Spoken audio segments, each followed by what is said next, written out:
Kita akan melakukan sinematik dengan lagu Gam Gam Gam Piara.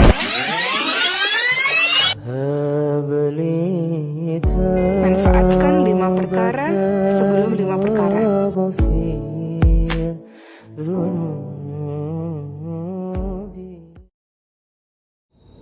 Bismillahirrahmanirrahim. Assalamualaikum warahmatullahi wabarakatuh.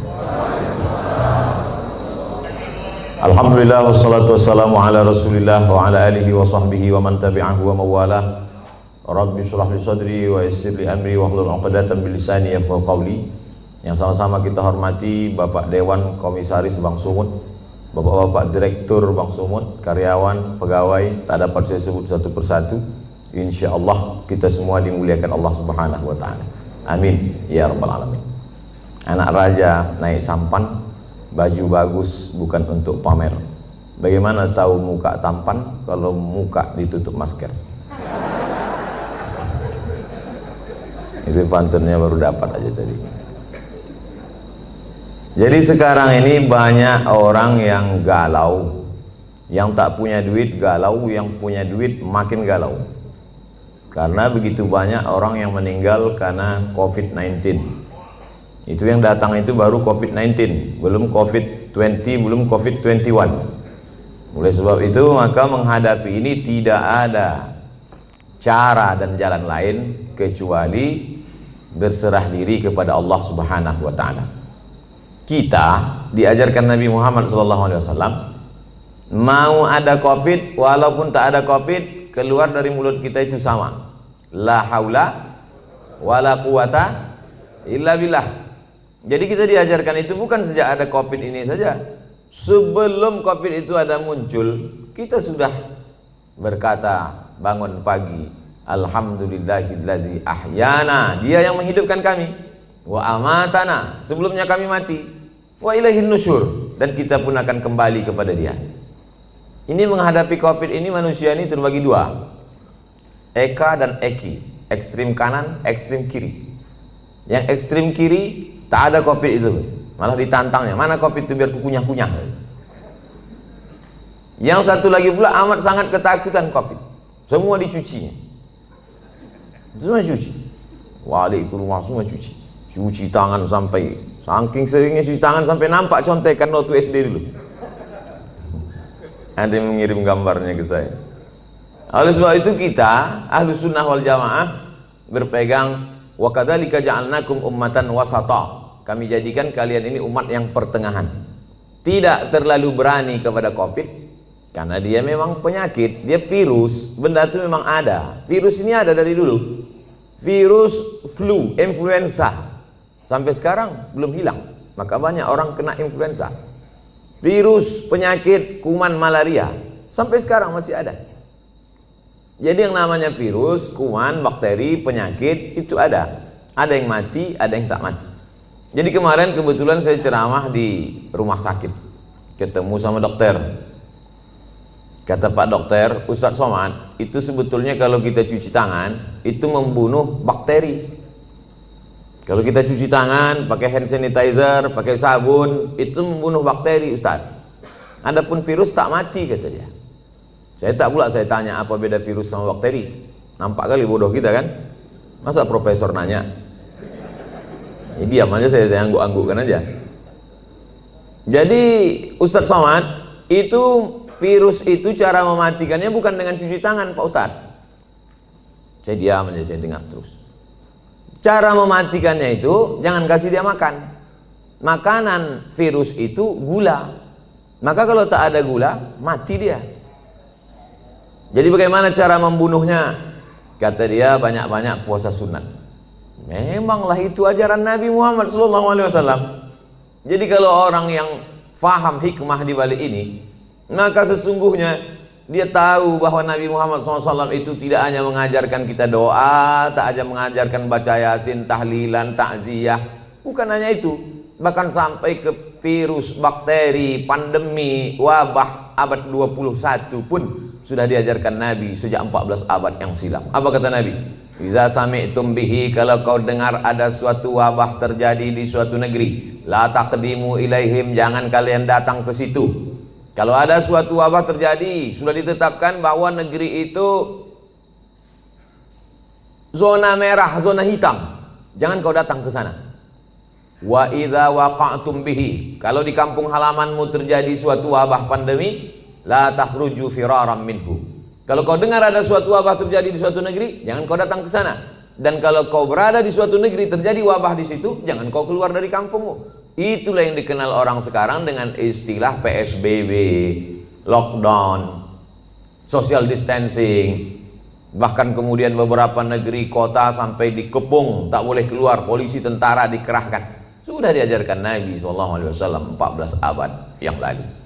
Bagi yang belum kena, amalkan ini. Bagi yang sudah kena, mati dia. Nabi mengeluarkan statement sabda. Apa kata Nabi? Al-mat'unu syahid. Orang yang mati kena penyakit wabah, syahid, maka matinya mati syahid. Orang yang mati syahid itu selamat dari 4. Tak merasakan sakratul maut, tak merasakan azab kubur, tak merasakan hisab, langsung masuk surga. Jadi Nabi itu sudah berikan 2 langkah. Bagi yang belum kena, ini obatnya. Yang sudah kena, ini obatnya. Maka keluarga tak terlalu bersedih hati. Kenapa? Karena saudaranya, keluarganya, bapaknya, ibunya, anaknya, neneknya, keponakannya, jirannya, sahabatnya itu meninggal dunia dalam keadaan syahid. Dan bagi yang masih hidup, kita diajarkan untuk melakukan langkah-langkah social distancing, protokol kesehatan. Makanya saya tak berani kalau ceramah tausiah di tempat yang tak bisa dibuat protokol kesehatan. Nah, adapun di sini bisa Ustadz nanti di Wang Sumut, nah kita tengok dulu ada tak protokol kesehatan. Ternyata lengkap semuanya.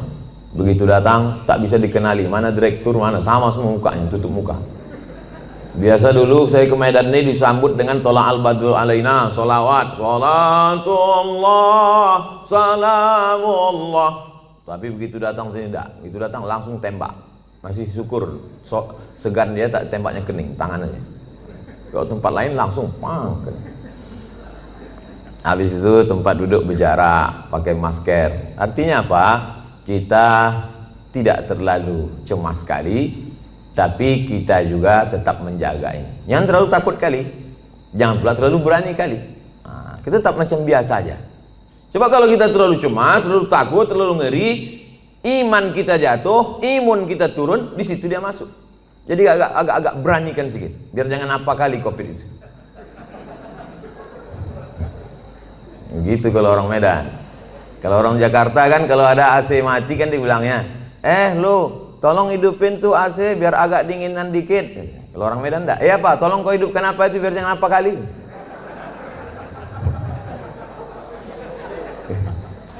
Bapak Ibu yang dimuliakan Allah Subhanahu wa taala. Qul, katakanlah, lan yusibana illa ma kataballahu lana. Tidak ada yang menimpa kita kecuali sudah ditetapkan Allah Ta'ala untuk kita. Itulah rukun iman yang ke-6.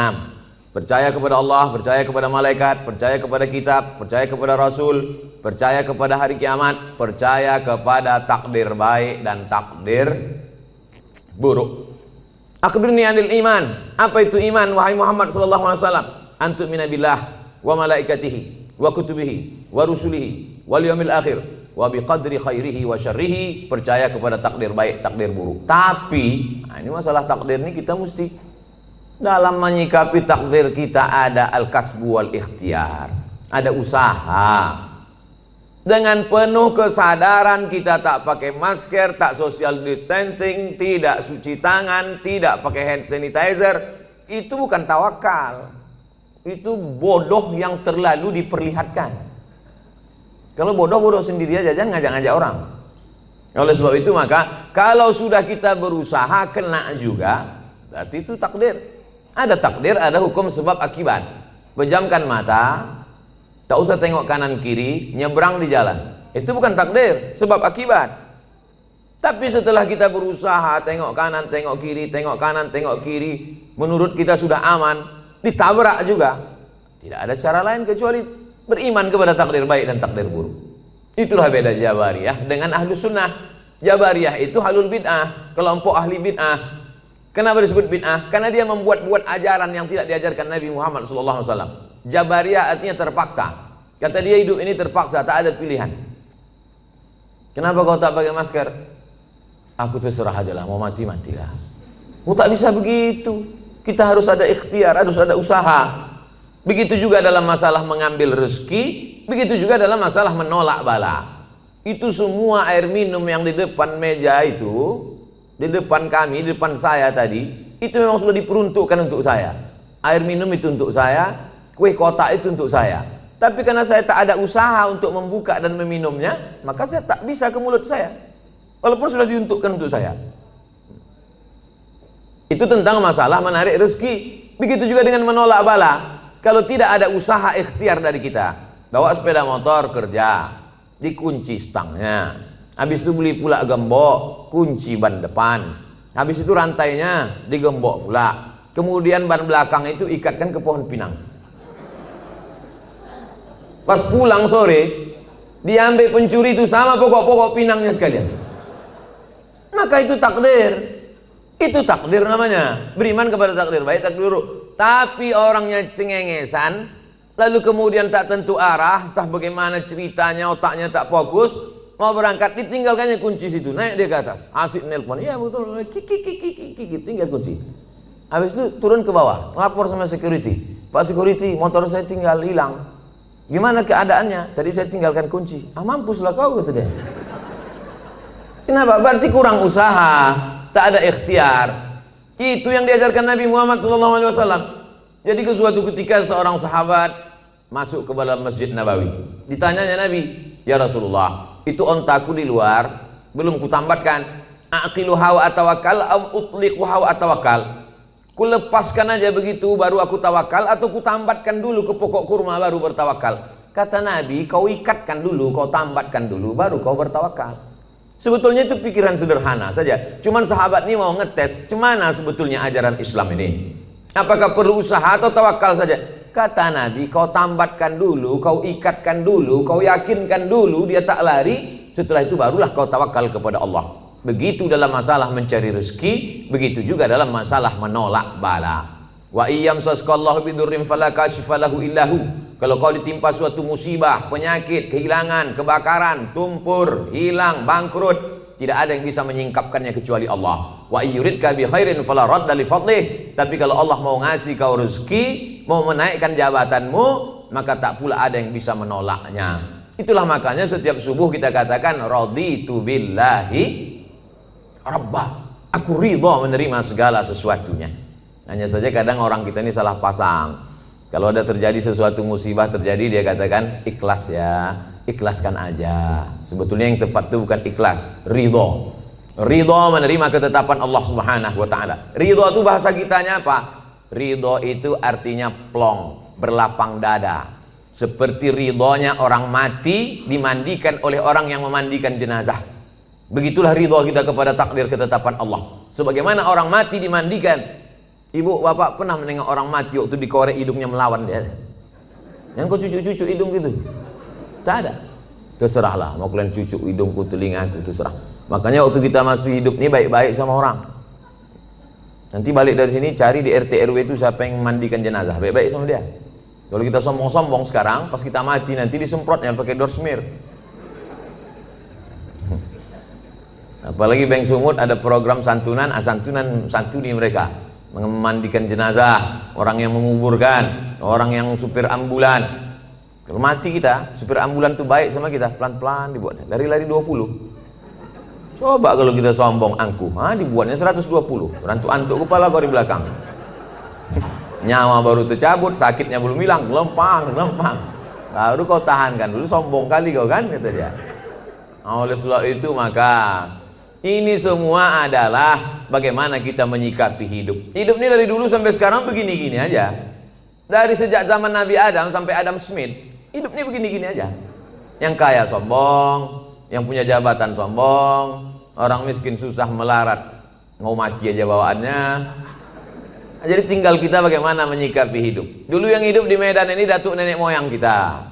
Habis masa mereka datanglah masa ayah emak kita. Habis masa mereka sekarang masa kita. Ini sedang hijau-hijaunya ini. Ibarat baru bertunas hijau, berbatang, mekar, berputih, berbuah, kuning, layu, mati. Yang di hadapan saya ini hijau-hijau semua. Maskernya maksudnya. Sampai masanya kita akan menguning dan layu. Saya ini agak kuning sedikit. Habis itu tak lama ini layu dan mati. Kemudian datang masa anak kita. Hidup ini singkat Bapak Ibu.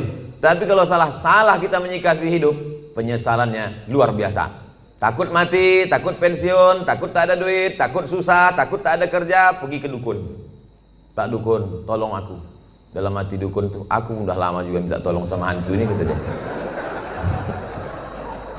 Tak tolonglah pula sama dukun. Ilaha illallah Muhammadur Rasulullah. Tidak ada tempat minta tolong kepada kecuali hanya kepada dia. Itulah yang kita katakan 17 kali sehari semalam. Iyyaka na'budu wa iyyaka nasta'in. Iyyaka na'budu, hanya kepada Kau saja aku minta tolong. Iyyaka nasta'in, hanya kepada Engkau aku beribadah, kepada Engkau saja aku minta segala pertolongan.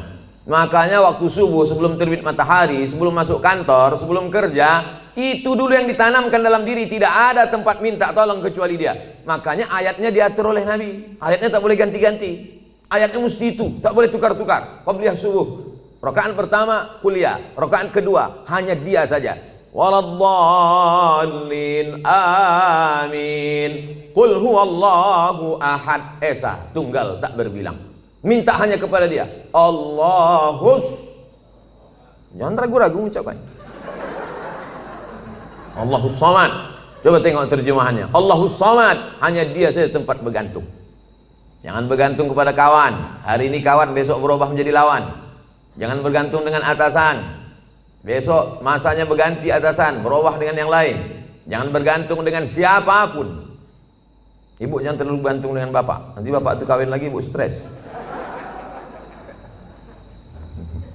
Provokator Ustaz nih. Enggak. Aku cuman beban ini sama-sama berat. Tapi kalau kita siap dengan tak siap itu beda. Kita tak siap menerima beban ini, akhirnya kita down, jatuh. Ini ada semen. Kita tanya dulu beratnya berapa? 1 sak. Yakinkan bahwa 1 sak itu 50 kilo. Sehingga ketika dia datang kita siap. Jangan kita tanya sama Ustaz, Ustaz, 1 sak zakat fitrah itu berapa? 3 kilo. Itu 1 sok. Disangkanya 3 kilo, pas ditimpa tumbang, jatuh, mati. Ya kalau mati langsung, kok setengah mati? Stroke 6 bulan? Berkulit-kulit mata, tak mati-mati. Datang Ustaz Somad suruh baca doa, baca Yasin 3 kali. Alhamdulillah Pak Ustaz, udah mati. Oleh sebab itu Bapak Ibu yang dimuliakan Allah, semua kita ini mati. Tak ada yang tak mati.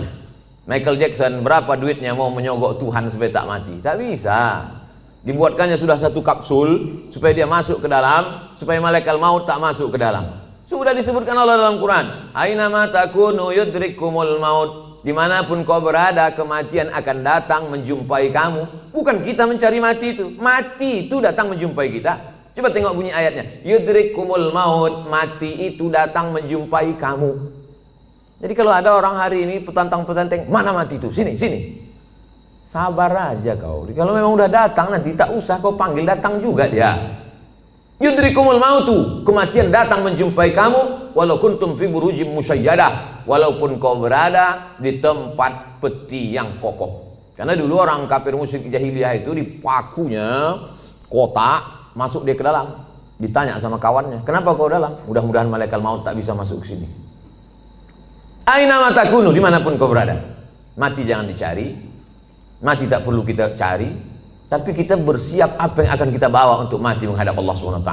Lan tamuta nafsun qabla an tastakmila rizqaha wa ajalaha. Orang tidak akan mati sebelum 2 penuh. Rezekinya penuh, ajalnya penuh. Asal sudah penuh, jalan. Kita ini macam truk. Selama belum penuh, berhenti dia. Asal sudah penuh, jalan. Abdul Somad belum penuh lagi. Bapak-bapak di depan sama ibu ini pun nampaknya belum lagi penuh. Asal sudah penuh. Makanya wafat itu artinya penuh. Wafat artinya penuh. Kemana si Anu? Udah penuh Pak Ustaz, udah jalan duluan. Nanti kalau nampak kawan macam-macam dia, tak sholat dia, tak zikir dia, tak sedekah dia, kasih tahu sama dia. Aku tengok kau udah agak-agak penuh ini. Bapak Ibu yang dimuliakan Allah Subhanahu wa taala. Ustaz takut tak mati itu? Saya tidak takut kali. Cuman agak takut juga sedikit. Semua hidupnya sudah saya rasakan. Disambut oleh orang-orang besar, hebat-hebat, sultan-sultan, raja-raja, udah menteri-menteri, udah disambut pula sampai ke hutan belantara sampai tak ditegur orang, sudah Masuk saya ke dalam hutan-hutan, satu pun tak ada menegur, tak ada yang kenal. Jalan saya cuek aja dia. Bapak, kata saya, kata dia. Pernah, macam-macam. Ceramah diundang orang pakai mobil mewah, pernah. Ceramah diundang pakai mobil sayur, pernah juga. Kalau pakai mobil mewah itu kita dijemput orang, buka kan kacanya, jalan ya. Begitu sebut pakai mobil sayur, baru gini, mati mesin.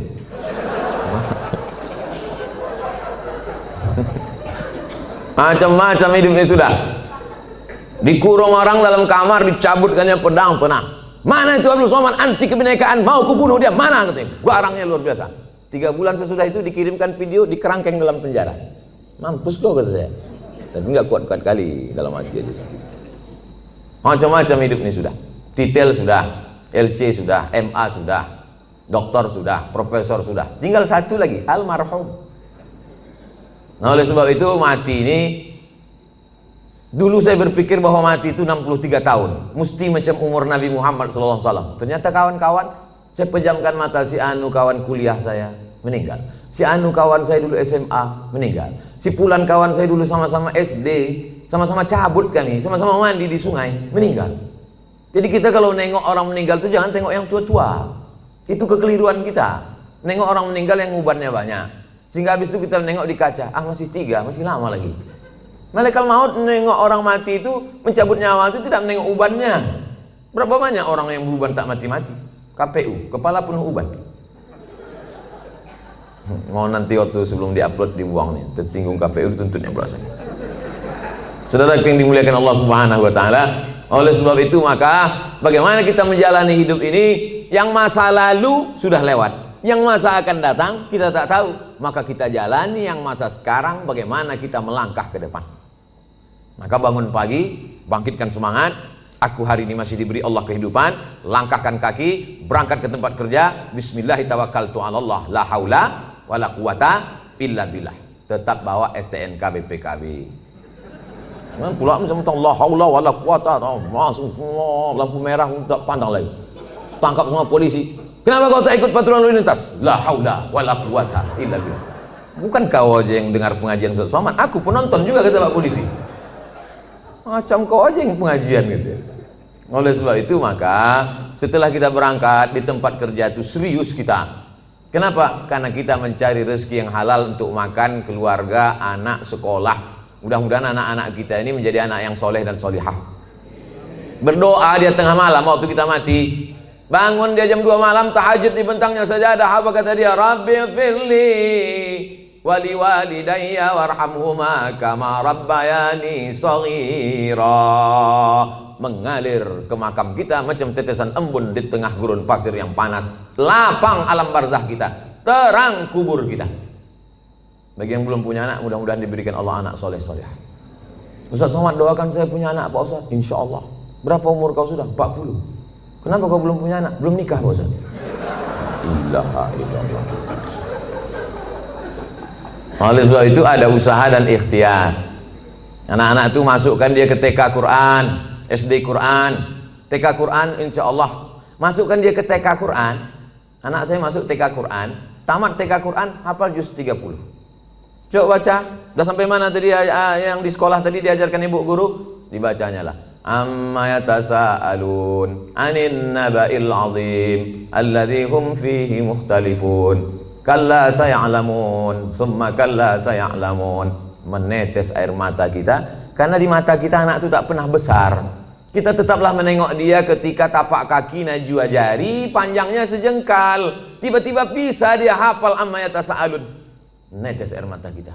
Masukkan dia ke TK Quran. Supaya jangan lagu-lagu itu yang dinyanyikannya. Topi saya bulat, bulat topi saya. Kalau tidak bulat, bukan omak saya kan. Usahlah lagi yang nyanyi ini juga lagi. Mulailah TK Quran, lalu kemudian masuk SD Quran. Ada terbuat situ iklan. Masukkan anak anda SD Quran 1 tahun setengah juz, tamat dia 6 tahun 3 juz. TK 1 juz, SD 3 juz, udah 4 juz. Cukuplah itu sudah. Nanti masuk pula SMP Quran. Aku tak tahan anak di pesantren Pak Ustaz. Paham saya, orang Medan tak bisa berpisah dengan anak rindu. Anak pagi mau makan lontong sayur, ayam penyet, ayam patah, ayam mati. Tak tahan masukkan ke pesantren, masukkan boarding school. Pagi sebelum berangkat kerja, letakkan dia. Belajar kau di sini ya nak. Letakkan dia jam 7 pagi. Kita pun berangkatlah lanjut.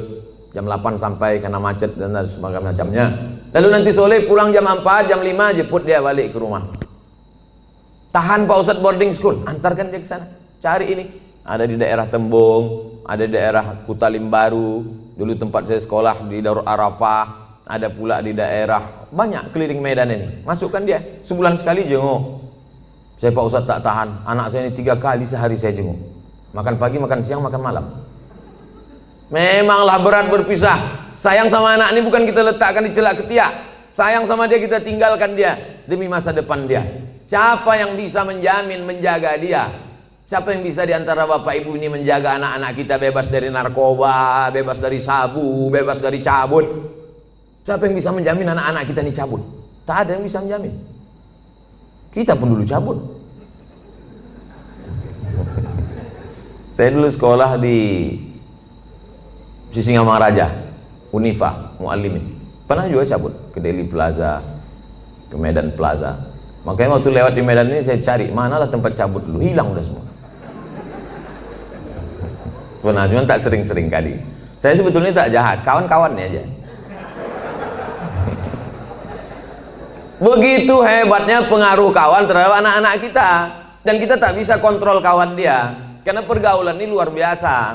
Itu mempengaruhi pola pikir. Tapi kalau kita tinggalkan dari pondok pesantren, maka insya Allah benteng terakhir. Bapak ibunya sudah selamat insya Allah. Tapi ini generasi kita ini kalau tidak kita selamatkan, kita carikan dia rezeki yang halal. Melangkahkan kaki dari rumah. Aku meninggalkan semuanya ini wahai anakku adalah untuk mencarikan nafkah engkau yang halal, supaya kau jadi orang, supaya kau jangan jadi hantu setan, supaya kau nanti selesai kuliah, supaya kau menjadi berbakti kepada negara, bangsa, agama, orang tua. Maka niat kita itu sampai mati kita. Man mata duna malihi fahuwa syahid. Siapa yang mati mempertahankan harga dirinya, harta bendanya, maka matinya mati syahid, kata Nabi SAW. Dalam mencari nafkah ini pergi, capek, keluar kota, segala macam, meninggal dunia, maka matinya tetap mati syahid. Syahid itu tidak hanya orang yang berjuang fisabilillah di Palestina, tidak, tapi orang yang mencari harta yang halal. Oleh sebab itu tetap semangat. Ini banyak orang yang memisahkan diri. Kalau di masjid, semangat. Kalau sedang umroh, semangat. Pas di kantor, lesu, letoy, loyo, lunglai, mau mati. Pas ada gajian, baru semangat. Apa ini? Hancurlah negara ini kalau semangat kita ini hilang. Ada pula orang memahami agama itu hanya untuk mati saja. Aku sebetulnya malas dengar pengajian ini. Kenapa? Itulah Ustaz itu sedikit cerita mati aja. Cerita mati aja. Memanglah kita ini mau mati, tapi pengajian itu adalah membuat kita bersemangat apa bekal yang akan kita bawa sebelum kita mati. Makanya yang kaya-kaya, yang hebat-hebat sebelum mati bangun masjid. Apa nama masjidnya? Ya terserah. Macam-macam nama masjid. Ada sebutnya masjid nama dia. Ada masjid itu dibuatnya Al-Ikhlas. Ada masjid At-Taqwa. Tadi subuh kami pengajian di masjid Jami'atut Taqwa. Tinggi, hampir 2 meter. Kata panitia pembangunan masjid, ini Pak di bawah ini tanah. Enggak, dicor semuanya. Entah berapa molen kata dia. Hebat betul. Tak ada lagi tanah di Medan. Banyak betul duit orang Medan. Di mana-mana masjid pakai timbun tanah liat, tanah merah. Dia enggak, pakai cor. Artinya apa? Luar biasa kemampuan orang. Harus ada tekad dalam hati yang punya duit. Sebelum aku mati, aku bangun masjid. Tapi tak perlu pula kita buat di update status. Sebelum mati, bangun masjid. Like and share. Paling tidak kita dalam hati kita, tekad kita. Tak sanggup saya bangun masjid Pak Ustadz. Saya ini tak bisa bangun masjid Pak Ustadz. Bangun rumah saya aja 3M. Wah, banyak kali duit kau. 3 kali minjam Pak Ustadz. Kalau tak sanggup semua, jangan tinggalkan semua. Datangi ketua pembangunan masjid. Aku tak sanggup Pak kalau untuk bangun masjid, tapi ngasih pintu kosen bisa. Ini ku kasihkan kipas angin. Ini aku kasihkan meja untuk pengajian Ustadz. Ini ku kasihkan kursi khusus. Ini kursi Pak untuk wakaf di masjid ini. Mantap kali kursinya. Ini kalau pas Ustadz Somad aja datang ke Medan. Ustadz lain jangan. Jangan begitu. Semua dipakaikan. Itulah yang akan kekal abadi. Ini kadang banyak orang ini mau numpuk. Mobil, motor, rumah segala macam. Pas mati habis, tinggal semuanya. Hidup kita ini macam mimpi Bapak Ibu. Kata Sayyidina Ali, an-nasu niyam. Manusia ini tidur semuanya. bapak ini sedang tidur, ibu sedang tidur, semua kita ini sedang tidur. Kita baru terbangun itu ketika kita mati, barulah kita tersadar rupanya kita ini sedang dalam tidur panjang dan sedang mimpi lelap-lelapnya. Ada yang sedang mimpi jadi ustadz terkenal, ada yang sedang mimpi jadi pengacara, ada yang sedang mimpi jadi bankir, ada yang sedang mimpi macam-macam mimpinya, ada yang sedang mimpi selingkuh. Setelah mati barulah kita tahu kenyataan. Oh, ternyata ini hidup hanya mimpi saja. Siapa yang paling mulia di antara kita nih kalau mati nanti menghadap Allah? Tak ada jaminan Ustaz Abdul Somad lebih mulia, tidak. Apakah Bapak Dewan Komisaris, Bapak Direktur lebih mulia? Belum tentu, belum jaminan. Tapi paling tidak mereka di dunia pernah mulia. Di akhirat mudah-mudahan mulia. Jangan sampai di akhirat tak mulia, di dunia sengsara. Nauzubillah. Makanya doa kita diajarkan Nabi, Rabbana atina fid dunya hasanah wa fil akhirati hasanah. Makanya waktu tawaf itu Rabbana atina fid dunya hasanah wa fil akhirati hasanah wa qina azabannar. Rabbana atina fid dunya hasanah. Ada pula bapak-bapak satu-satu lagi, Rabbana atina fid dunya hasanah wa fil akhirati fatimah. Itu yang ngasih bimbingan manasik haji saya tahun 92 dari embarkasi Polonia Medan. Saya berangkat bulan Mei 1992 dari embarkasi Polonia Medan. Belum ada Kuala Namu lagi waktu itu. Lalu kemudian datanglah ustadz, lupa saya nama ustadznya, ngasih manasik haji. Dia yang cerita itu. Ada jamaah haji dari Medan, kata dia berdoa di samping Ka'bah, Rabbana atina fid dunya hasanah wa fil akhirati fatimah. Dipanggil sama ustadz. Kenapa kau sebut Fatimah? Kalau ku sebut dua kali hasanah, marah Hasanah. Biniku yang kedua Fatimah. Itulah pentingnya kita paham apa yang kita doakan ini. Artinya semangat saja tak cukup. Kita mesti berdoa kepada Allah Subhanahu wa taala. Allah itu suka kita meminta, kata Nabi, sisa'ana alih. Walaupun ketika selapmu, sendalmu putus. Pas mau masuk masjid, pakai sendal, putus dia, berdoa, ya Allah, putus sendalku ya Allah. Allah suka kali menengok kita mengadu kepada Allah. Minta sama Allah, meleleh air mata kita kepada Allah. Ini banyak sekarang orang tak mau lagi berdoa, sombong. Assalamualaikum warahmatullahi wabarakatuh. Assalamualaikum warahmatullahi wabarakatuh. Assalamualaikum warahmatullahi wabarakatuh. Langsung buka HP. Tengok dari belakang macam kusuk berdoa. Pas depan Romi megang handphone. Kau kenapa tak berdoa? Alah, yang lama aja belum kabul, ngapain tambah lagi? Ini orang, astagfirullahaladzim.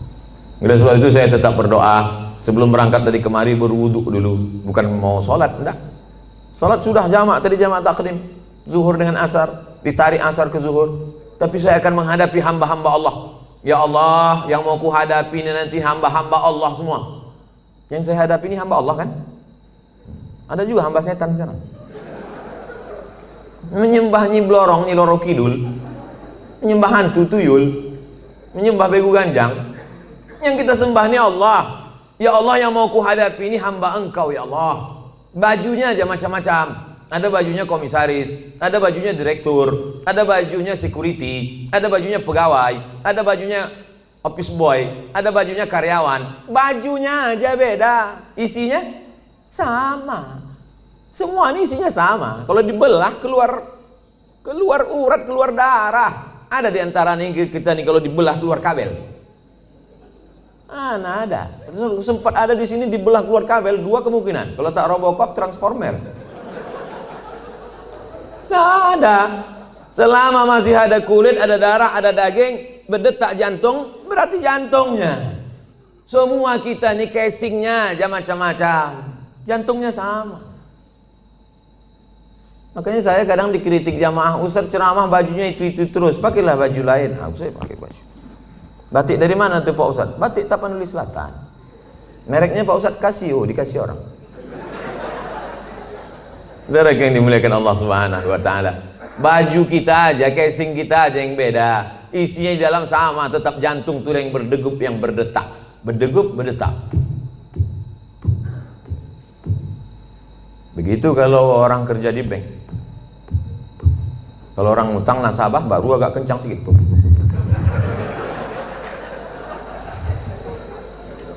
Ini kan yang di depan saya ini banyak-banyak semua duitnya. Tadi pagi, tadi malam kami makan sama Ustaz Somad, orang yang paling banyak duit di Sumatera Utara. Inilah dia. Semua duit orang Sumatera Utara dia megang. Masya Allah. Tapi duit orang. Apa yang dimuliakan Allah Subhanahu wa taala. Oleh sebab itu maka Berpikir kita, apa yang nanti ku bawa setelah aku mati ini. Tadi saya SMS ada salah seorang penulis di Jakarta. Tolong Bapak tuliskan sejarah hidup saya. Aku tak sempat menulis. Baru sebentar menulis 2-3 kata datang telepon. Ustaz bisa tausiah, baru menulis, tak fokus. Tolong kau tuliskan sejarah hidupku. Kalau bisa yang inspiratif, supaya nanti ketika aku mati, anak cucuku membaca, semangat dia menjalani hidup. Mudah-mudahan itu menjadi amal soleh. Siap Pak Ustaz, kami tulis. Nanti kalau udah siap kita adakan bedah buku di Islamic Book Fair di Jakarta. Jangan lupa subscribe, like, and share. Saudaraku yang dimuliakan Allah Subhanahu wa taala. Jadi apa yang bisa kita tinggalkan setelah kematian? Kami tadi pagi melewati Old Town, kota tua. Wah, bagaimana Medan tahun 1800, 120 tahun yang lalu. Ini gedung ini kota tua ini. 100 tahun yang lalu disitulah orang-orang kaya, disitulah datuk-datuk, disitulah sultan-sultan, disitulah Belanda-Belanda, disitulah orang-orang hebat. Hari ini hanya tinggal sarang laba-laba, rumah tinggal, rumah tua. 100 tahun yang lalu. Begitu juga dengan 100 tahun yang akan datang. Kalau tak kiamat dunia ini, kita hanya tinggal kenangan saja. Yang kaya sekarang akan mati, yang hebat punya jabatan akan menghadap Allah Subhanahu wa taala. Oleh sebab itu, yang pertama, bangkitkan semangat kerja. Anak-anak kita didik, dia pula akan mendidik anak dia akan mendidik cucu cicit dia. Maka kita mati, mereka tetap mengirimkan doa kepada kita. Kalau kita ajarkan doa dikirimnya. Kita ajarkan lagu lah dikirimnya. Meninggal kita, tak pernah kita ajarkan doa. Datanglah dia dengan anaknya, dengan istrinya, dengan menantu kita, semuanya pakai baju hitam semuanya. Baju hitam, celana hitam, kerudung hitam, topi hitam, kacamata hitam. Dibuatnya tulisan, kunjungan Men in Black. Tapi kalau kita ajarkan dia, Bismillahirrahmanirrahim, Yasin wal Qur'anil Hakim, innaka laminal mursalin ala siratim mustaqim, tanzilal azizir rahim, iqra'uha ala mautakum. Kalau kamu ziarah, bacakan itu, ziarah kubur. Payah Pak Ustadz, bawa Yasin nih payah. Kan ada Play Store. Tulislah di situ, Quran digital. Enter. Sekarang jangan. Tak ada signal sekarang. Ada Play Store, download Quran digital. Buka surat 36 Yasin, baca. Malam Jumat buka surat yang ke-18, 17 Al-Kahfi, baca Al-Isra Al-Kahfi. Man qara'a surat Al-Kahfi, paksa-paksakan diri. Kalau menunggu lapang, menunggu luang, tak akan ada waktu lapang, tak akan ada waktu luang. Nantilah Pak Ustadz, udah agak-agak besar anak sedikit, nanti waktu lapang luang baru saya baca Quran. Tak ada. Sempat-sempatkan diri dari sekarang. Ibu-ibu alhamdulillah menyempatkan diri pengajian. Di wirid Yasin di daerah perumahan, di daerah ikut, pengajian-pengajian di kantor ikut. Kau tak ngaji? Nantilah, udah anak-anak besar. Anak besar makin sibuk. Kau tak ngaji? Nantilah anak nikah. Anak nikah makin sibuk, bercucu. Ibu ini kenapa tak datang lagi? Jaga cucunya Pak Ustaz. Padahal kalau kita mati bukan mau cucu itu ikut. Pernah Bapak Ibu nengok orang meninggal cucunya ikut? Gak ada, paling nangis saja di atas. Nenek, gitu. Mau kau masuk? Enggak. Bukan saya mau hasut Bapak Ibu tak sayang sama anak cucu. Silakan sayang, tapi pikirkan kita. Sayang sama dia, masukkan dia pesantren. Sayang sama dia, ajarkan dia baca Quran. Sayang sama dia, suruh dia menghafal Yasin. Yang paling bagus baca Yasin. Kalau tak bisa baca Yasin, baca di bawah Yasin Al-Fatihah, Qul huwallah 11 kali, Qul a'udzu birabbil falaq sekali, Qul a'udzu binnas sekali. Ziarah kubur. Kemarin saya ziarah ke makam abang saya Pak Ustadz. Cemana Bapak? Lalangnya setinggi tegak Pak Ustadz. Dulu bukan main dia sayang sama anak-anak itu Pak Ustadz. Setinggi tegak lalangnya Pak Ustadz. Itu menunjukkan mereka tak pernah ziarah. Kalau mereka datang, apalah salahnya, apalah susahnya kalau mereka bawakan mesin potong rumput. Padahal dulu waktu hidup almarhum itu dikasihnya rumah, dikasihnya mobil, dikasihnya kebun. Setelah dia meninggal, mesin potong rumput pun tak terbawakan orang itu Pak Ustadz. Jadi Bapak kemarin ziarah ke abang Bapak itu segitu tinggi lalang. Iya Pak Ustadz. Berarti selama ini Bapak tak ziarah juga? Saudara kandung pun tak ingat, anak kandung pun tak ingat. Ustaz Somad masih ingat ziarah? Ya, kami jalan darat dari Pekanbaru. Saya sempatkan sampai pula di kisaran jam 10 jam 11 malam, tetap saya ziarah jam 12 malam. Jam 12 malam ziarah. Tak takut Ustaz sama hantu. Hantu itu takut sama saya. Saya sama hantu. Tuh kata dia. Kita takuti Ustaz Somad. Tak usah, kita yang takut sama dia. Sok hebat kali Ustaz Somad. Bapak Ibu yang dimuliakan Allah Subhanahu wa taala, kita bacakan ketika ziarah kubur salam. Ketika lalu kita ucapkan salam. Assalamualaikum ya ahlad diyar minal mu'minin wa inna insyaallah bikum lahiqun yarhamullahu mustaqdimina wal mustakhirin nas'alullaha lana wa lakumul afiyah. Oh, panjang ternyata salamnya Pak Ustaz. Ya, itu yang diajarkan Nabi. Kami selama ini pendek aja Pak Ustaz. Apa salamnya? Assalamualaikum ya ahlal kubur. Jadilah daripada tidak salam sama sekali. Bagus kalau Bapak Ibu punya duit, buatkan baleho besar. Saya sangka larangan mengucapkan salam ke kubur.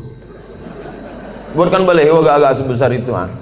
Saya kira kalau cuma sebesar itu tak sampai 500.000. Bawakan ke baleho, buatkan. Tempelkan di daerah-daerah kubur. Kalau ada duit 500.000, buat 5. Berapa ini satu ini Pak? Bapak tukang digital printing. Kalau satu ini berapa Pak? 150.000. Ini untuk salam untuk orang kubur. Nanti Bapak kalau mati dapat syafaatnya juga. 100.000, ambillah. Takut dia. Buatkan 5. Buatkan 5, tempel di beberapa kubur yang ada di Medan ini. Sehingga nanti kalau orang lewat di kubur itu, dia sempat mengucapkan salam. Assalamualaikum ya ahla diyar minal mu'minin wa inna insyaallah bikum lahiqun yarhamullahu mustaqdimin wal mustakhirin nas'allahu lana wa lakumul afiyah. Syukur-syukur sempat dia membacakan Al-Fatihah untuk semua yang ada di daerah makam ini. Assalamualaikum Al-Fatihah. Itu baik sekali. Simple amal kita, tapi bermanfaat. Ini saya tengok baleho besar-besar. Tak ada manfaatnya. Buat baleho besar. Kalaupun mau dibuat tambahan di bawah, boleh. Jangan lupa coblos nomor sekian. Berpikir simple, tapi bermanfaat untuk orang banyak. Saya sudah bicara lebih kurang 50 menit. Sekarang jam 5:15. Saya jawab beberapa pertanyaan. Manfaatkan 5 perkara sebelum 5 perkara.